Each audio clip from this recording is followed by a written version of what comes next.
আসসালামু আলাইকুম সবাইকে। আশা করি সবাই ভালো আছো। আজকের ভিডিওতে আমরা তথ্য ও যোগাযোগ প্রযুক্তি বইয়ের যে প্রথম অধ্যায় আছে, সেই প্রথম অধ্যায়ে যে অনুশীলনী আছে, সেই অনুশীলনীর সমাধান করব। তো চলো আমরা দেখে আসি অনুশীলনীর সমাধানে কোন কোন বিষয়গুলো আমরা সলভ করব এবং কি কি বলা আছে এখানে। এখানে কিছু প্রশ্ন আছে তোমাদের ছোটোখাটো টাইপের, এমসিকিউ টাইপের, যেমন লন্ডন বিজ্ঞান জাদুঘর যান্ত্রিকভাবে গণনা করতে সক্ষম ইঞ্জিন কত সালে তৈরি করে? এটা তোমরা বইয়ের রিডিংয়ের মধ্যে পাবে। এটা হচ্ছে 1991 সালে।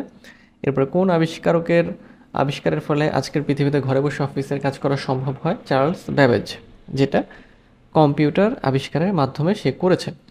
এরপরে ফেসবুকের নির্মাতা মার্ক জাকারবার্গ, এটা তোমরা সবাই হয়তো জানো। সরকারি কাজে তথ্য ও যোগাযোগ প্রযুক্তি ব্যবহারের ফলে কি হচ্ছে, মানে কি সুবিধাটা হচ্ছে, মানে এইগুলোর মধ্যে কোনটি আসলে সঠিক? 1, 2, 3 সবই সঠিক। মানে স্বল্প সময়ে সরকারি সেবা পাওয়া যায়, তারপরে সরকারি সেবার মান উন্নত হবে, ছুটির দিনে অনেক সরকারি সেবা পাওয়া যাবে। তার মানে 1, 2, 3 সবই সঠিক। এখন আরও কিছু বিষয় থাকে, যেমন হচ্ছে যে কিছু অনুচ্ছেদ পড়ে, মানে নিচের অনুচ্ছেদ পড়ে 5 এবং 6 নং প্রশ্নের উত্তর দিতে হবে। খুবই সহজ। এখানে বলা আছে যে সুমন সেন্ট মার্টিনে বেড়াতে যেয়ে অসুস্থ হয়ে গেলে ফোনে সে ঢাকায় একজন চিকিৎসকের সাথে যোগাযোগ করে। তিনি সুমনকে দ্রুত হাসপাতালে যেতে বলেন। পরে হাসপাতালের ডাক্তার ঢাকার বিশেষজ্ঞ ডাক্তারের পরামর্শ গ্রহণ করে সুমনের চিকিৎসার ব্যবস্থা করেন। তাহলে এখন এখানে কিছু বোঝার বিষয় আছে আমাদের। সেটা হচ্ছে, মানে প্রশ্নগুলো কি খেয়াল করো। স্থানীয় ডাক্তার যে পদ্ধতিতে বিশেষজ্ঞ ডাক্তারের পরামর্শ গ্রহণ করতে পারেন তা হলো কি? এটা সেটা আমরা দেখেছিলাম। আমরা কি ধরনের সেবা পেতে পারি সেখানে? টেলিমেডিসিন সেবা এবং ই স্বাস্থ্য সেবা, এই দুটি এখানে উত্তর হবে। তার মানে সঠিক হচ্ছে 1 এবং 2। আচ্ছা, এরপরে সুমনের চিকিৎসায় কোন প্রযুক্তিটির ভূমিকা প্রধান? কোন প্রযুক্তির ভূমিকা এখানে বেশি ছিল? আইসিটি, অবশ্যই আইসিটির কারণেই তো সে টেলিমেডিসিন সেবা বা ই স্বাস্থ্য সেবা পাচ্ছে। নেক্সটে যাই আমরা। নেক্সট প্রশ্ন হচ্ছে, কুড়িগ্রামের রৌমারী উপজেলার যাদুরচর গ্রামের মিলন বাড়িতে বসে উচ্চশিক্ষা গ্রহণ করতে চায়।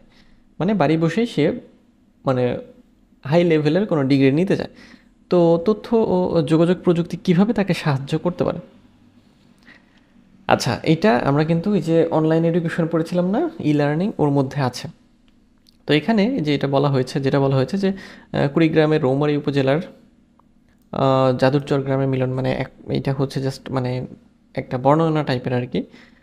নিজ গ্রামে বসে উচ্চশিক্ষা গ্রহণ করতে পারবে, যা সম্ভব হবে ই লার্নিংয়ের মাধ্যমে। ই লার্নিং অংশটা তোমরা যদি আরও দেখে নাও তাহলে এটা আরও ভালোভাবে বুঝতে পারবে।